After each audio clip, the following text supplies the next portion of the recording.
Siz bilan qachon uchrashgandik? 3 yilcha oldin. 3 yil oldin. Nima bilan keluvdingiz?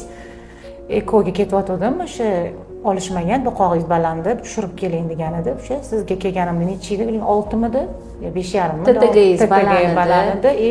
Shitavitkasi baland chiqqan edi, keyin bular sizga kelib o'sha tushirib bergansiz. Tushganingizdan keyin protokolga oldi. Shu bittada ushladi embrion.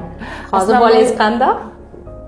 3ga kiradi yaqinda. Bir примерно 3,5 yil oldin endi u meni datasi esimda yo'q. 1-2 oy o'tib davolanib keyin ketganman. Farzandli bo'lishlariga sababchi bo'lganimizdan juda ham xursandmiz.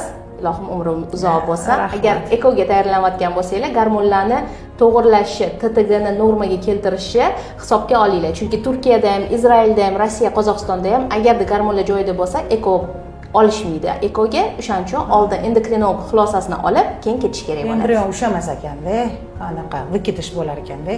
Chunki havo yetishmas ekanmi, давление dedimi, xullas dadit qiladi deb, ushamaydi deb shu to'g'irlatganman. Bir oyda to'g'irlab bergansiz sразу ushadi, lekin o'shandan keyin xursandman. Rahmat.